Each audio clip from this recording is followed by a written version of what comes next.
আবার আজকে একটু ঢাকার বাইরের দিকে যাচ্ছি। কালকে লালমনিরহাট নিয়ে কথা বলেছিলাম। লালমনিরহাটে কি চলছে আসলে, মুরাল ঢেকে দেওয়ার ঘটনা। এখন আমি আরেকটা প্রত্যন্ত এলাকায় যাচ্ছি, সেটা হলো সেই বহুল আলোচিত সার্জিস আলমের এলাকা। সেখানে কি হয়েছে দেখুন, আমি যে ঘটনাটা বলছি এটা কিন্তু কেবল সেই ঘটনাটা না, এই ঘটনার সঙ্গে জড়িত যে মানসিকতা, জড়িত সামনে নির্বাচনকে কেন্দ্র করে প্রশাসনের, সরকারের যে আচরণ, সবগুলোর ব্যাখ্যা এখানে আপনারা পাবেন। এবার ঘটনা ঘটেছে পঞ্চগড়ের আটোয়ারী উপজেলায়। সেই আটোয়ারী উপজেলা যে ইউনোর যে অফিস, সেই অফিসে তো অনেকগুলো অফিস থাকে।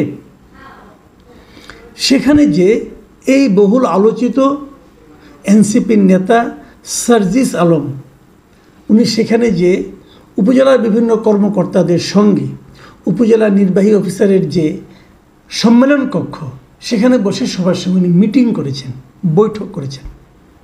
কেন করেছেন? ওনার কি ধরনের বৈঠক করার এখতিয়ার আছে? অথবা উনি যদি একটা বৈঠক ডাকেন, সেই বৈঠকে সরকারি কর্মকর্তারা যার যার কাজ ফেলে সেই বৈঠকে যোগদান করার কি কোনো নিয়ম আছে? পারেন? উনি যদি পারেন, উনি তো এখন একটা রাজনৈতিক দলের নেতা, উনি যদি পারেন, কালকে যদি অন্য সমস্ত দল যে বলে আমরাও একটা বৈঠক করব, এরা কতজনকে সময় দিবে? যদি কারো কোনো কাজ থাকে কোনো একজন ব্যক্তির কাছে, কোনো একটা অফিসে, তিনি সেখানে যাবেন, কথা বলবেন, কোনো সমস্যা নাই।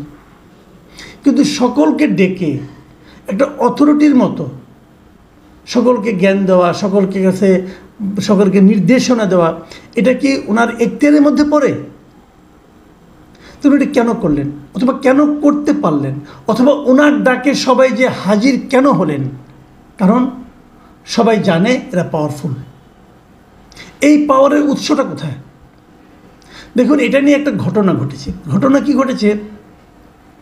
উনি যখন ওই বৈঠক, বৃহস্পতিবারের ঘটনাটা, যখন উপজেলা পরিষদ যখন ওই মিটিংটা করছিলেন সম্মেলন কক্ষে সরকারি কর্মকর্তাদের নিয়ে, ঠিক একই সময় ওখানকার স্থানীয় বিএনপির একজন নেতা, যার নাম মতিউর রহমান, তিনি গিয়েছিলেন ওখানে বিএনপির যে একজন, যিনি আগামীতে ইলেকশন করবেন হয়তো বা বড় নেতা, ব্যারিস্টার নওশাদ জামিল, তার ঈদ শুভেচ্ছার কার্ড দেওয়ার জন্য বিভিন্ন কর্মকর্তাদের।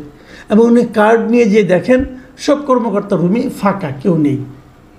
এখন যখন কেউ নেই, তখন কী হলো, খবর নিলেন সবাই যে ইউনো রুমে বসে, ইউনো সম্মেলন কক্ষে বসে মিটিং করছেন। কার সঙ্গে মিটিং করছেন? সার্জিস আলমের সঙ্গে। এই সার্জিস আলম কিন্তু ওই এলাকারই সন্তান, তো উনি ওই এলাকার লোক। যখন ওরা বেরিয়েছে, তখন উনি ওই সরকারি কর্মকর্তাদেরকে জিজ্ঞাসা করেছেন যে আপনারা কি এরকম নিজ নিজ অফিস ফেলে যে সম্মেলন কক্ষে বসে একজন রাজনৈতিক দলের নেতার সঙ্গে এভাবে মিটিং করতে পারেন? তখন সার্জিস আলম এগিয়ে এসে নিজের থেকে উনি বলেছেন যে হ্যাঁ পারেন। উনি গিয়েছিলেন এলাকার মানুষের সমস্যা নিয়ে, এলাকার কাজ কীভাবে ভালোভাবে করা যায় এগুলো জানার জন্য উনি গিয়েছিলেন। এটা একটা ভিডিও, প্রায় 2 মিনিট 40 সেকেন্ডের একটা ভিডিও, কালকে আমরা সবাই দেখেছি। বৃহস্পতিবারে মোটামুটি সবাই সোশ্যাল মিডিয়ায় দেখেছে, আমিও দেখেছি।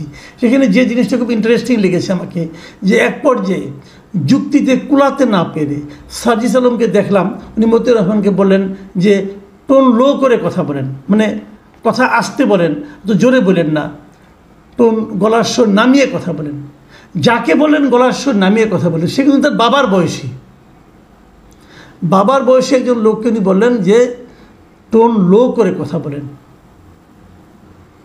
ওই লোকটা বলছিল, দেখো তোমরা ছেলেরা, তোমরা যখন কি একটা মেলা করলে এর আগে, কয়েকদিন আগে, সেই মেলাতে আমরা তোমাদের সহযোগিতা করেছি, কিন্তু তখনও তোমরা কোনো রাজনৈতিক দল করোনি, তোমরা ছিলে ছাত্র।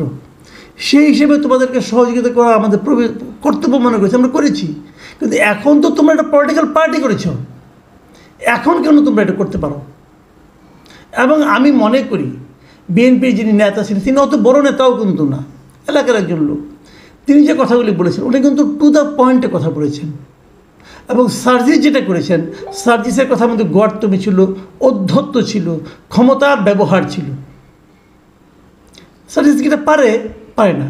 সার্জিস বলার চেষ্টা করেছে যে আপনারা কোনো কাজকর্ম করতে পারেন না, আমি যখন একটা কিছু কাজ করি সেটাও আপনারা দেখতে পারেন না, আমি এলাকার উন্নয়নের জন্য করছি। তো এলাকার উন্নয়নের জন্য যদি আপনি করেন, তো এই ক্ষমতা দেখানোর আপনাকে পাওয়ারটা কে দিল ভাই?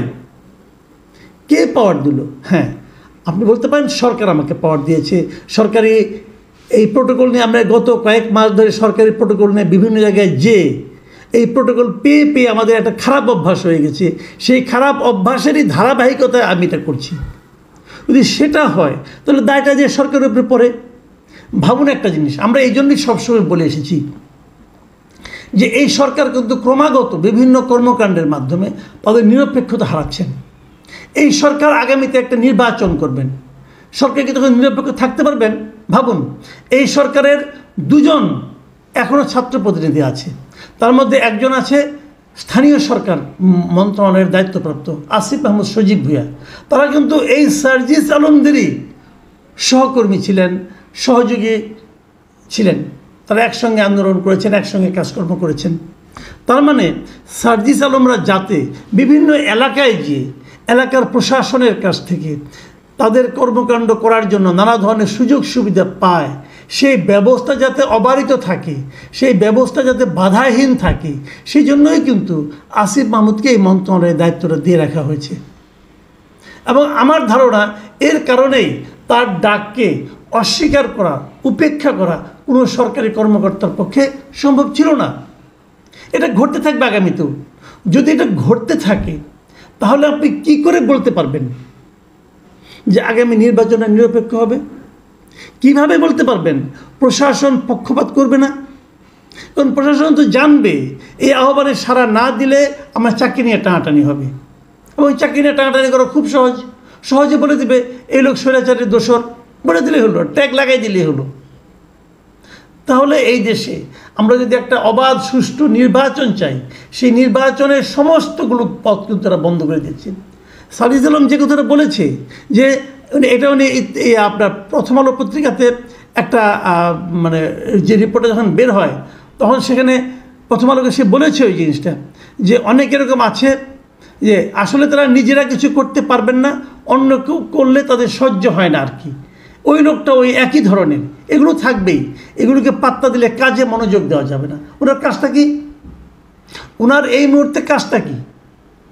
উনি এলাকাবাসীর কাছে ক্ষমতা প্রয়োগ করে কাজ দেখাতে চাচ্ছেন, কারণ আগামীতে ওনার ভোট দরকার। তার মানে উনি আসলে ভোটের জন্য এখন থেকে সরকারের যে ক্ষমতা ওনার থাকার কথা না, সেই ক্ষমতার অপপ্রয়োগ করে মানুষকে ভয় দেখিয়ে উনি সেগুলো করার মাধ্যমে বোঝানোর চেষ্টা করছেন যে তিনি একজন বড় কেউকাটা হয়ে গেছেন। এই কেউকাটা হওয়ার মাধ্যমে উনি মানুষের কাছ থেকে ভোট নেওয়ার চেষ্টা করছেন। ঠিক হচ্ছে? আমি এই প্রশ্নগুলো করতেছি। আমি আশা করব যে জাতীয় নাগরিক পার্টি যারা নেতা আছেন, কর্মকর্তা আছেন, তারা এগুলো দেখবেন, এবং যারা সরকারি কর্মকর্তা আছেন তারাও বোঝার চেষ্টা করবেন। সার্জিস আলম কিন্তু এখন অন্য 10টা রাজনৈতিক দলের নেতাদের মধ্যে একজন নেতা, তাকে বাড়তি কোনো গুরুত্ব দেওয়ার দরকার নেই। সবাইকে, আপনি কাউকে গুরুত্ব না দিতে বলছি না, সবাইকে গুরুত্ব দেন। যে কাজটা নিয়ে যাবে সেই কাজটা সে যতটুকু পায় আইন অনুযায়ী ততটুকু তাকে হেল্প করবেন, এর চেয়ে বেশি কিছু নয়।